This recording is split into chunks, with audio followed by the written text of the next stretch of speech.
Good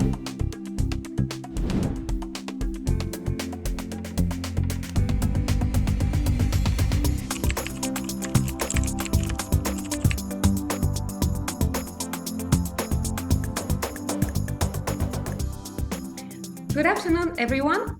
Welcome to the interview series. Today, I have a very special guest. I'm very excited to chat today to my wonderful ex-colleague and now talent acquisition lead at Careem Uber in Dubai, Telmo Martins. We will chat about a few trends in recruitment and HR space and how job seekers can navigate the current job market in the reality of these new developments. And Telmo will also share some advice with the job-seeking community that are looking to relocate to Dubai specifically or are looking for a job here already. Telmo, thank you so much for joining. I'll let you introduce yourself first in more detail. Of course. And thank you so much for having me here. It's great to kind of share some of this knowledge, things that we've discussed between the two of us, but I think it's a good knowledge for people to have. And I had a lot of messages recently with a lot of folks interested in Dubai, so it's a good thing for us to share. So just to kind of introduce myself, so I'm Telmo. I'm a technical recruiter coming up to a decade of experience across Europe, US in the past 2 years here in the Middle East. I was always in startups, apart from the time that we worked at Google together. That was kind of the only, I would say, big company that I worked for. But across all of these companies, I've mostly been hiring for engineering, data science, and recently product in design. So that has been my remit. I've also worked in some of non-technical roles as they come. So quite a wide spectrum. Great. Thank you. Thank you so much for sharing. And yeah, I love how you have a very rounded experience. So not just worked within one domain, but several different domains and environments. I think it's very valuable. So thank you again. Let's kick off with our question number one. So with the current buzz around pay transparency and remote work, I was wondering, how does it affect your day-to-day operation? Specifically, how has your workflow has changed? So what has happened on your end? Yeah, and I think that this is a very interesting one, and we discussed this before, that I really wanted to talk about this because there is currently a push for transparency in the US and Europe in terms of kind of how governments, the legislators are putting up directives and laws around this, right? Around how the employers should post these ranges and the benefits at the ad posting stage, or when you're speaking with the candidates, whether they ask or you need to disclose. So I think those things, as we come to next year in 2026, 2027, we'll see the full implementation of that. But what I'm personally seeing is that the Middle East hasn't implemented those kind of laws or legislation. So we do see that, however, from the candidate side, which is very interesting. And it's interesting because it's in two ways. One is the reluctance or kind of fear of the candidates in requesting this information, as there is sometimes this idea of, is it going to impact my application, right? Are they going to think that I'm too focused on the money and not on the company itself? So there is always that reluctance. However, it is when you then ask around what are your salary expectations, just to match with the roles, that's when you see a pushback with a counter question around, so what is the salary range for this role? So it is a very interesting way of approaching it, where you're always going to come down to that negotiation. I think more heavily here than in Europe and in the US. I find that there's a lot of negotiation even around the last offer that you make. There's still always the pushback and we go higher. So very interesting that once we then move into a pay transparency and fully implement that, how that's going to change here. And as it trickles down to these other countries around the world. We'll see how that kind of panned out in Europe and the US, because I think there should be a much clearer approach to job applications and salary negotiations, right? I don't want to apply to a job that like is not going to pay what I'm what my expectations are, and I shouldn't be applying it in the first place. However, then when it comes to salary negotiations, is there room for negotiation? Was I lowballed, or should I had asked for more? So it will always be a tricky subject whenever we talk about money. Is a tricky subject, regardless. But I think it's tricky because we don't want kind of a wide range in terms of the salary that we one scare away candidates because the salary range is too low, restrictive. And we could have made the exception for really great candidates. We know that, from kind of working in the space, there's always these exceptions that you can make, although approvals need to be had, but there's still kind of some room, some leeway. What you then don't want is to have a range where the candidates are aiming for that top range as a target, and then feel some resentment if you say, look, it is a top target for that top candidate. You are not the top candidate. So there's some kind of nuances of how you go about that conversation, those ranges that I'm very curious to see how it pans out. I won't suffer from it immediately here in the Middle East, but curious to see how it transpires in the US and Europe. I imagine it's a tough conversation to have with a candidate, explaining that, unfortunately. Doesn't work out this way. Okay, and then in light with all these changes, what advice and the market conditions really in the Middle East, in Dubai, what advice would you give to job seekers when they are navigating these discussions? I think remote is one that we'll revert back to, right? But I think in terms of just the salary transparency, I think is twofold. One is for people to know their worth, and I think sometimes it is very tricky because it kind of there's a market demand, there's a supply, and that worth might shift. But I think a lot of the times I like to think, if I were to go as a freelancer, what would be my worth, right? Because it is not a company of what they're willing to pay me, is a number of clients, what are they willing to pay me? And I think there's a number of things there. Your current salary, what have you been offered kind of in the past, or how you've grown since then, and how kind of your salary has also grown, right? Where you are right now, is it reflective of what you're getting paid? So this is hard to quantify, but I think knowing this range, or the range that you can consider for the roles and locations that you're looking for, is very important, because a lot of the times it is this, you get to this conversation with candidates and they're like either giving you a very weird number that they got from a Glassdoor review, or it's a very low number based on the location that they're at the moment, and that just wouldn't apply to the market rates for that location. So that is about knowing your worth and how that would then fluctuate between the markets. But knowing the accurate market rates is also important. One that you only know by interviewing. And this is my second kind of advice, I would say, is kind of to interview heavily. I've always done this in the past, where it is a little bit harder these days. I'm not gonna lie, but in the past I always did this, which is, if I'm starting to interview, then I'm gonna interview heavily, because I don't want to be tied to just one company. And this kind of idea of aiming to get 5 to 10 interviews, which again might be a little bit more difficult these days, but will give you a sense of salary ranges, or even openness to your own salary expectations. And I think this is very important, is, am I aiming within the right ranges? Am I kind of aiming too high? Can I even kind of, in a company that I'm interviewing with that I'm not as interested,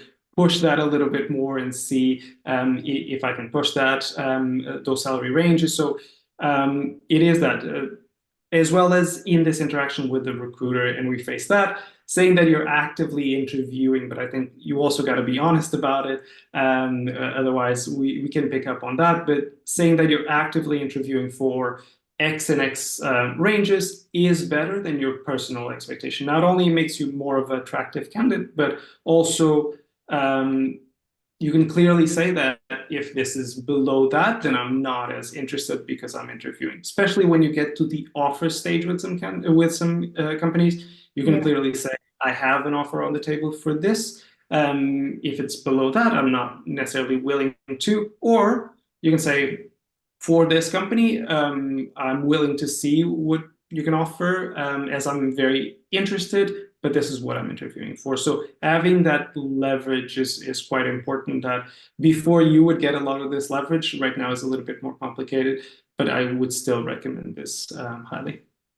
Thank you. You shared some really fantastic advice there. And I completely agree with you that sometimes looking at online resources like Glassdoor and other websites, it's a great start, but in reality, they will never yield accurate results. And exactly what you're saying is it's about interviewing and really speaking with the market rather than researching it. And I really love the perspective of if you were to be a freelancer, what would be my rate? That is a really nice way of looking at it. So thank you for sharing this advice. And let's chat about remote work. What's happening in the space? Does it exist, or remote work times are over? I wouldn't say they're over.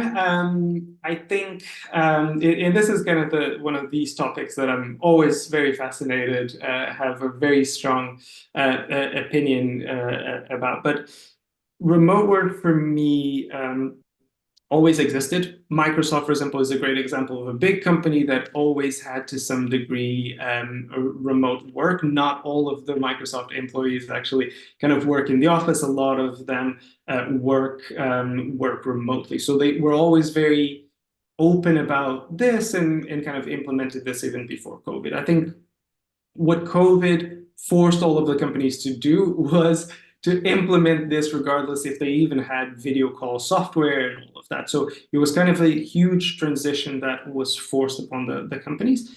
And we're now seeing a bit of what seems like the downfall, like you're saying. And this, for many reasons, I would say mostly, and this is where my strong opinions come, is a push to justify a lot of the commercial real estate that these companies have.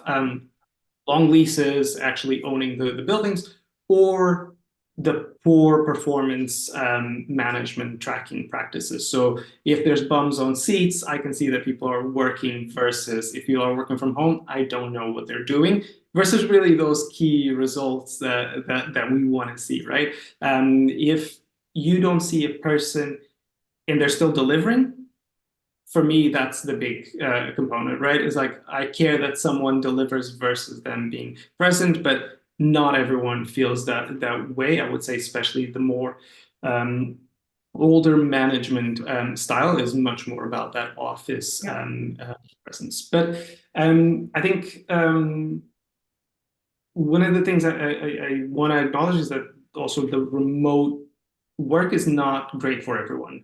So not every role, not every company, and what we're seeing is that, right? So the company, if they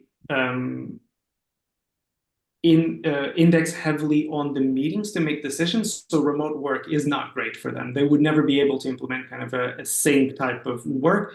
And we've experienced that in a lot of the companies, or we've seen that is kind of, they tried for 1 or 2 years, and then as soon as they could go back to the office, they did it, just because things weren't working out. Maybe for the individual, they were working and people were very productive, but as a company, it wasn't transpiring like that. But as well, like if you're onboarding, if you're very early on in your career, you may struggle to kind of do this in a remote environment rather than in the office. I think there's still, I look back in our Google days, and like just being in the office was a good experience, and Google made it a very pleasant experience. But even just in terms of onboarding, reaching out to someone, it was a big component of the work, but also how you felt about the work. That's the transition when we did at Google, going back to going to work from home. It was, am I working for Google? Kind of what am I doing? One is the core work, the I do hiring, I do interviews, and that was there. But then what am I doing this for? That sometimes when you're not in an office, some people might miss that of kind of the why they're doing, because it is not visible. So I think doesn't work for everyone, doesn't work for every company. I think that's the thing. I think for me personally as a recruiter, the way I'm experiencing this is that before we were one day in the office, so it was a remote first policy that we had. We since shifted to 2 days in the office, and we're now going to shift to 4. And this is a big one. People that join with one day working from home, although one day working from the office, all the way now to kind of working from 4. For them, in terms of how they see the company and that policy, there's huge implications in that. But there's more implications on the candidates that we're actually kind of hiring. And if the communication is not super clear from the start, and that's where my role has changed a little bit, is you're going to be set for failure. So this wasn't even a factor before COVID, right? People wouldn't ask, oh, is it remote? Is it hybrid? How many days? But now it is a key component that 3 days versus 4 might make the difference. The fact that we're not talking about remote only when we had kind of a remote first value proposition. When I reach out to candidates, they may mention is this a remote opportunity? I'm not willing to relocate. Where before you could get these candidates. So I think being clear about that in multiple instances, but especially when you have that first recruiter screening call, when you reach out to the candidates and just say, look, it is based in Dubai or another country or Saudi. There's a relocation package attached to it, but being super clear about that is very important, as well as the company being super clear about it in all of the external channels to reduce as much confusion from the candidate side. Yeah. Thank you. Thank you for sharing that. And again, I like how you said that remote work is actually not for everyone. And indeed, it is quite difficult to onboard remotely. Also, looking back at my own experience, onboarding in the office in Google versus onboarding remotely at Meta. Remote onboarding was a tough one, I have to say. So really would definitely have preferred to onboard in the office environment and having all of the wonderful colleagues available to help you out there rather than trying to figure it out yourself. So yeah, this is a very good point as well. And so thank you for sharing the recruiter's perspective, company's perspective about kind of being clear, setting the right expectations from the beginning. But how about the candidate side? So let's say someone is really keen to have that remote role. What advice would you give them? How can they identify which roles are remote? How can they negotiate it? What shall they do? Yeah, it's a very again not a simple one, but I would probably break it down by, is remote a requirement or a benefit? In the sense that if it is a requirement, then it's because you're tied to family, or your personal circumstances don't allow you to kind of leave the house, right? And that is, I would say, the minority of people, but still, for some people, it is a requirement, and that means that I'm not going to pursue anything beyond remote jobs. If it is a benefit, is, look, if I can work hybrid or from home more times, or even if it's remote, then great. But if it is not, then I'll still entertain other opportunity. So we're talking about different things, but if it's a benefit, so if it's something on top, all of kind of the hybrid and working from home. So when I say working from home, is the remote in the country, not remote everywhere. These opportunities are plenty, because you're talking about anything from remote all the way to hybrid, which I would say most of the companies, if we don't talk about kind of finance or others, have 3 to 4 days in the office. Kind of Google has the 3 days. Others kind of went a little bit beyond that, the 4, but there's still some flexibility for one day in working from home. So I would say the job pool that you were looking for is much higher. What I would say there is for people to be careful, right? That these policies, the same way that they have changed before, they may change again. So you may find yourself kind of having to be in the office 5 days a week because of some rationale from the company. So here, the way to know that is kind of to ask the recruiter what system or what policies the company has in place and what has changed in the past years. That will help you understand a little bit more how the company has transitioned, especially this year and last year, which were criticals for this transition, and how that may again transition in the future, or may not, but you need to be prepared for that. I think it's very difficult for people that join remotely and now are being called into an office, right? It's a completely different way of working.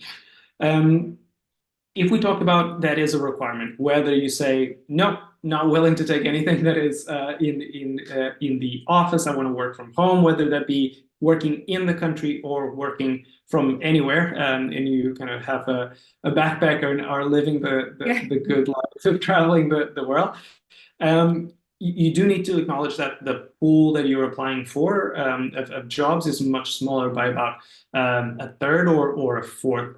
So we're talking about 80 to kind of 70% of the jobs are just not going to be there for you. And in an economy that we're in right now, that is slowly picking up, but that means that it's a very small quantity. As well, has a lot more competition because we're talking about kind of borderless. So these employers can hire from anywhere. And most people are interested in a remote job versus a hybrid or in office. So a lot more competition for these, especially in terms of volume, which, as you and I know, as recruiters, volume hurts from an application standpoint, gets to a point that you just cannot review enough applications. A lot of these remote job postings as well are very narrow in their time frame because of that. So they don't get flooded with applications. So the timing is a big one.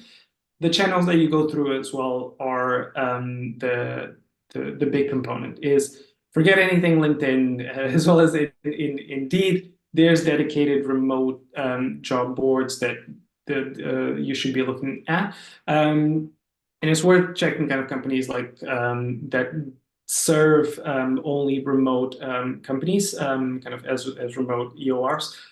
Remote.com, Deal, Oyster. So all of these will work with clients that only work remotely. A lot of the times, these clients don't even post aside from their own careers page. So I think this search for only remote is a lot more in-depth than the traditional going on LinkedIn, seeing if there's a job or not, and applying right there. Thank you. Thank you for amazing tips. And we'll definitely write down the names of the websites you've mentioned, so people can take a note of those. And I love, again, how you said that it all starts with you deciding what is important to you, remote work or a job, which perhaps is, that has other requirements. And exactly, this is the first thing to tell yourself. What is more important here? So thank you for these amazing tips on navigating salary discussions and remote work arrangements. And if we are talking about, let's say, general job search advice, well, Dubai, I think until now, continues to be a very attractive place for talent to come in there because of the lifestyle, of the, let's say, low or non-existent taxes, though I know that things are changing over time. And I first went there in 2010, and I left when it was 2017, and I could see a huge difference in demand in Dubai as a place to relocate. And I can only imagine that it's even more now. So what advice would you give to job seekers out there that are keen to relocate to Dubai, or maybe that they are in Dubai right now, but they are searching for better opportunities? What would you Yeah. advise Like I them? say, the demand is there, and it was there when you were here or when you left. Imagine today. I think Dubai is kind of in everyone's mouths.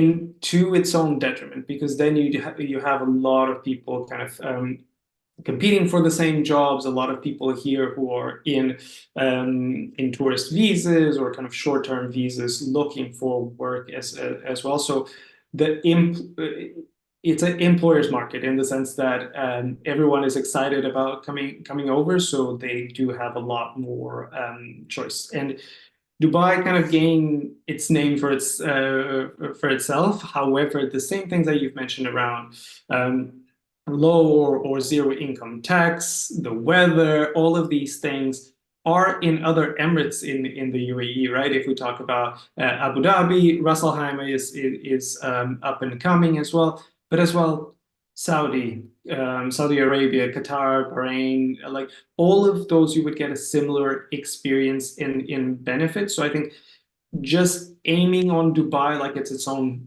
country and the only one that offers this is a pitfall that I see on a lot of people, that they're not willing to even look at Saudi as a destination, right? Where Saudi, for example, looks way more promising at the moment, probably what you've experienced as you first moved into Dubai, that you see all of these things kind of being built. You see a lot of movement, a lot of hype. That I would say that when you were here in Dubai, probably there was a question of like, is this really going to be a thing, or Yeah. are just people building in the desert? But same way that Kuwait kind of first did it of all of these countries, and they established themselves. Dubai, and now to some degree, Abu Dhabi is doing the same thing in Saudi as well. So I think instead of a lot of the people pursuing what already is there, Dubai, right, is kind of, Yeah. oh, it's established and has all of these things, is why not be one of the first ones to be actually, for example, in Saudi and take that plunge? That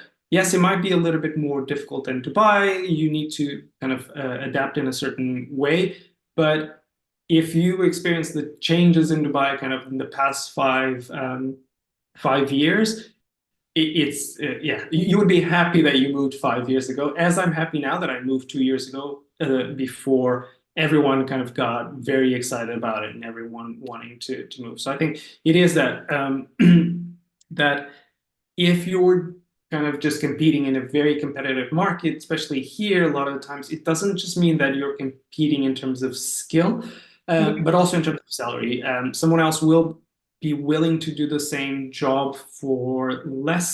And that is something that if you come from kind of, I would say, at least the European US market, you're competing for skill. You're not competing for the salary. So big difference. There's also another component around kind of moving to one of these instead of Dubai, is having Middle East experience is still a big bonus for any Yeah. candidate. That's what kind of the employers normally say as the requirements, like, do they have Middle East experience and all Yeah. of that. And it's still a bigger component than sometimes the core skill in itself. So getting your foot on the door, in the door, is critical to make sure that you gain that experience and then you're valuable. And if that's kind of, you do it first 1 year in Qatar and then finally you move to Dubai, that is the possibility there. Dubai, and I'll say the Middle East in general as well, uh, a lot of the times it doesn't come down to applying for jobs. So that visibility and the networking is bigger here than what I've seen in the US and in Europe. So reaching out to recruiters and hiring managers when you apply for the jobs is a big one, to really make sure that your name is there on the list. I would say reach out to the right hiring managers and recruiters, and that requires some level of kind of search and seeing what jobs have they posted in the past and what their area of expertise is. You don't want to reach out to all of the recruiters in the company, but you're just pestering people. But that's a big component to make sure you're put on top of the pile of applications, because we're talking about huge volume of applications because of the interest, but also kind of teams that can recruitment teams that cannot go through all of those applications due to capacity. Then the others are kind of building the relationship with agency recruiters that hire for your area. That is, I would say, something that I've overlooked in my career. But if I kind of look back at my previous 4 jobs, that was always through either agency recruiters or through my own network. And I've never came to that realization that it wasn't about applying. It was about building this connection, someone that can vouch for you, or an agency recruiter that has all of the vested interest in placing you in the right opportunity. So just applying today, I would say, is not enough, sadly. Yeah. Thank you. So just to make some, let's say, so to have some takeaways from the advice. So definitely it's an employer's market, given all the competition and demand from the job seekers in Dubai and the Middle East in general. And great advice: if Dubai doesn't work out as you would like at the beginning, consider other locations, which is a big plus to gain the Middle Eastern experience. And making sure that you are connecting with recruiters and hiring managers to flag your application and stand out. And of course, building relationships and networking, and agency recruiters, not to forget this channel that could give an extra push to the application. So great. Thank you. I would say as well, is a lot of people that I speak with say like, oh no, I'm focused on Dubai first. So they aim for Dubai first, and only then, when it doesn't work out, they open. I would say be open from the start, because even if you get an offer from Saudi and then an offer from Dubai, you will be comparing very different offers. But still, it's like I was talking before, is this heavily interviewing also gives you a certain leverage. So you will get a sense. And these then countries and cities offer different things, right? Doha is going to offer something different than Riyadh, than Dubai. And I would say that Dubai might not be for everyone. At times can be a very overwhelming city, even from someone coming from London, still is quite overwhelming. So it might not be for everyone, where Doha, for example, I heard is much more kind of calmer, much more of a calmer lifestyle. Yeah. Great. Well, thank you so much. We have covered, I think, even more than we planned. It was extremely insightful and useful for all the job seekers out there that are, navigating different challenges, whether it's a salary discussion or remote work or relocation to the Middle East. So thank you so much for all of this amazing insights, practical advice, and have a great day. And we stay in touch. Thank you so much. Great speaking with you.